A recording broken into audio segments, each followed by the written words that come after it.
Hey guys, so today I'm going to show you how to make cool thumbnails for your montages. For this tutorial I'm going to be using Photoshop, so I recommend you guys get Photoshop before watching this tutorial so you guys can follow along the best you can. Alright guys, so the first thing you're going to want to do is open Photoshop and just create a new project. Just press create new and then make sure it is on custom 1920 by 1080 and make your resolution be at about like 118.11 and copy the rest of the settings, and then I'm just gonna name this tutorial. Then you can just press create, and then yeah, you have your thumbnail sized canvas right here. So right now I'm just gonna import the frame that I'm gonna use as a start for my thumbnail, so I'll be back when I do that. Alright guys, so I've imported the frame that I want to use to make this thumbnail. Now this frame is from one of my other montages. I'm going to use it just for this tutorial. So what you're first going to do is, since it's on like a different like tab in Photoshop, you're just going to want to go to select and go to all. It's going to select everything. Then you're just going to do Command C or Control C on Windows. And then do that. And then you're going to do Control V or Command V. Onto the blank canvas, and then as you can see the image appears to be too big, so what we're going to do is just select the image like right here and go to edit, transform, scale, and then you're just going to zoom out by doing control or command minus and then just fit it however you want. Alright, I think that looks pretty good, so what you're going to do then is, as you can see, there's still some text here that we want to get rid of, but first we're just going to merge these two layers, the layer one and the background, so this frame actually is the background. So we're going to go to select these two and then go to layer, go to merge layers, and then as you can see it's the background layer now. So now we're going to want to get rid of this text because it doesn't fit in our thumbnail. This is just like the intro in my montage. So what you're going to do is, if you ever want to get rid of something in the frame, just going to want to grab the polygonal lasso tool or any selection tool, and then you're just going to want to select around the object you want to get rid of right here like this, and you're going to click shift delete on your keyboard, and then you're going to see the content aware. This is just going to get rid of everything in that selection, so you're just going to press OK, and it's also going to blend in with the environment. So as you can see, it looks like the text, it wasn't even there. It just looks like a normal frame but with no text. So now you can just add in whatever text you want. So for this one I'm just going to type in so what, because this frame was from my so what montage that I did.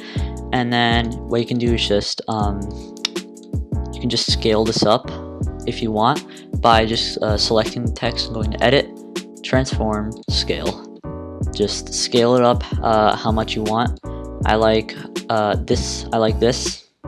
So now what you're gonna do is just mess around with the font and color. I already have the color pretty good. The color selected and the font. One of my favorite fonts to use is Payback or Impact, but you can use whatever you want for your thumbnail, and you can use whatever color you want. Just for this tutorial I'm going to pick this. And then if you ever want to make your text kind of look like 3D-ish, which is something I like to do, you can just select the text and or select the text here and go to do Command C or Control C and then Control V, and then so just duplicate the text, and this the duplicated layer will be on top. So you're going to want to select the bottom layer and make this a different color, so that like to represent like the shadow kind of thing. You don't have to make it like the shadow like too dark, but just like do like something like this. Actually it's inverted, so we can use just if it's like inverted, you can just drag this bottom layer to the top and then it'll fix it. And as you can see, that looks pretty good in my opinion. And something you can do is just click on this bottom text layer. You can go to blending options and then click on drop shadow. We don't want to do it on the top layer because it will look weird on the top layer. And then so as you can see, the drop shadow is a little bit off, so you can just click on the drop shadow and then change these settings how much you want. change the opacity, the angle to make sure it's in a different spot maybe, and then distance, spread, and size, and the contour you can mess with. Contour I usually like to keep normal, but you can mess with this if you want. I usually like to keep it like this. You can also just mess around with the blending mode. I think it's supposed to be on normal. Yeah, normal, but you can also put it on any of these. So I'm not gonna really mess around with these too much. I know the drop shadow looks a little bit weird, but this is just a tutorial, so yeah. And then there's a lot you can do with the top text layer, which is like, you know, the top, and then you can go to blending options here. I usually like to add some sort of texture, probably not this one, but maybe some other ones. There's not that many like as for default Photoshop, but you can just mess around with any of these. For now, I'm just gonna not put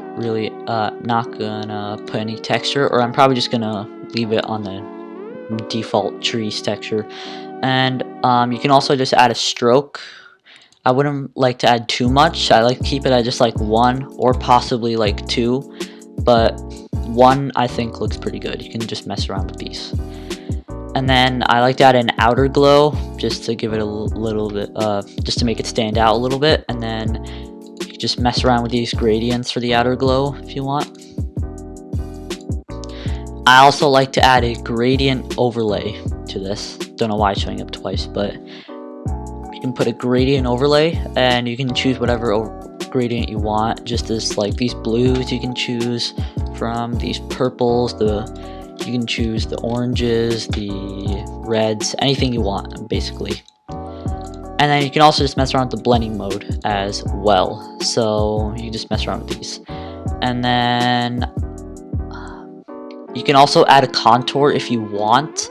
I personally sometimes don't like to use a contour, but I think it just looks good. But in some cases, but yeah. So those are kind of the main settings I like to add to my text. I know the text looks a little weird, but again, this is a tutorial, so now what you can do is to make sure that like you don't mess around with this at all, or this doesn't happen, you can just merge these two text layers. Just select these two and go to layer, merge layers. And then as you can see, we have one text layer which has everything, so you can just move this around if you want. And also in some of my thumbnails, I like to add the text like behind an object, or like whatever object stands out in the frame. I like to add text behind it.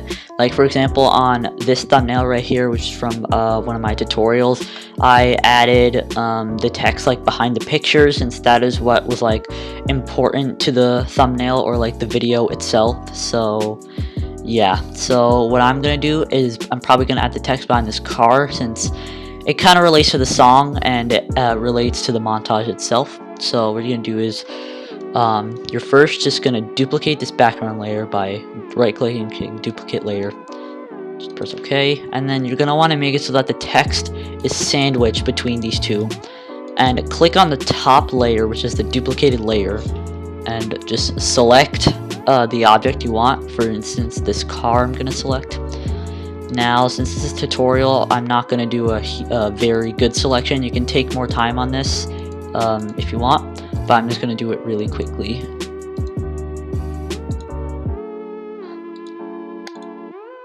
Just go around the whole car.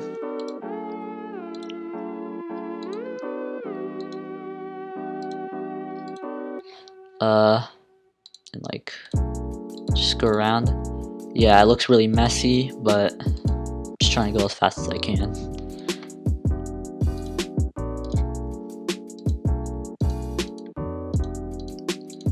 And something like that should be good.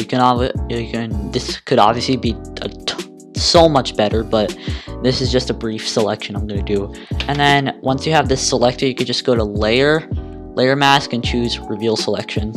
And then as you can see, that's gonna like make so the text like appears, but if you just drag it at the car, it'll be behind the object like this. it's a really cool effect that you can do in your thumbnail as well.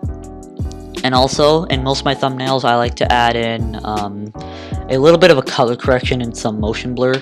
So what you can do for the color correction is click on this button down here, which is like the adjustment layer button. You can go to, I like to pick hue / saturation or curves or levels, but I'm just going to do hue plus saturation for this. And then you're just going to place it above everything so that everything gets color corrected. Then for hue, you can just mess around with anything you want. I wouldn't really mess around with hue too much since it like changes the color completely, so something like that. So just keep it at, just mess around with it a little bit. Then saturation, usually I like to keep like a very like minimum saturation, maybe something like this. I don't like to mess around with saturation too much, but in tutorials, thumbnails such as this, I like to add a very high saturation to make it stand out. But for now, you can also just mess around lightness like this. And since the black bars on this frame will be affected, you can also just re-add them on top, like by getting this rectangle tool and then just selecting this area. And as you can see, this will be a non-color corrected black bar since you're putting it on top of the hue plus saturation adjustment layer. And as you can see, okay, never mind. You can also just copy and paste this if you want. Yeah, you can also just copy and paste this. I don't know why there's 3, but you can also just put this on top like that. So also this would be good if you ever want to put like text like above the black bar, like for example, let me just type out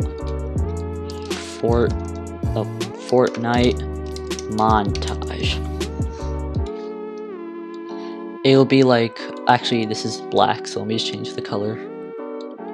Let me change this blue real quickly.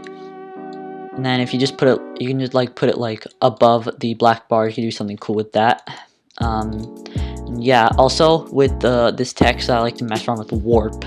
So with the silhouette text, I'm gonna add a bit of a warp on it. So I'm gonna select the text and then go to edit, transform, and then warp. And then for the settings up here, you can put the custom to arc, and then I like just to keep the bend at 20 because I think 50 is way too much in my opinion, or maybe 10. But I usually keep it at 10. I also sometimes mess around with skew on the text, so I go to edit, transform, and skew. I sometimes mess around with this if I ever want to, like, I don't know, be in a certain direction like this. Like in this thumbnail right here, I did mess around with skew in the frame. So yeah, you can mess around with this, and also you can just change the other text you might want to write, like such as Fortnite montage or whatever you want to write, really. But yeah, that is pretty much it. You can also just add a bit of motion blur. You can go to select the background layer, go to filter, blur, and then motion blur. I like to keep the motion blur distance at like maybe like 5, or I have to keep it at 3. Just add a tiny bit of motion blur. And then on the text, the silhouette text, I'm gonna add the same thing. Blur, motion blur. I like to keep it just at like 3. For some reason, I think that looks pretty weird, so I'm just gonna add a tiny bit, so like 2. I think that's fine. It does look like it's in like very low quality, so that's why I don't really like it, but you can add that if you want, as well as on other text you might want to write. And you can also add a bit of a lens blur in some cases if you want. If you want an object just to stand out like completely in the frame, like in the scene, just add a bit of a lens blur. This is not like intentional to add on the frame right here right now, since it's like a car scene. You want to have like everything shown, like the road, but I'm just gonna show it for you guys. Blur, you can just choose lens blur, and then I'll just bring up this window, and then you just press OK, and it adds a bit of a lens blur right here to the background. Obviously the car is not affected since we soloed that car by masking it, really. So yeah, it adds a bit of a lens blur. You can have something in focus. But overall, that's really how I make my thumbnails. This is my personal preference. But yeah, this tutorial was really quick, but this is basically how I make my thumbnails. So yeah, I hope you guys enjoyed, and hopefully this tutorial helped, and I'll see you guys next time. Thank you.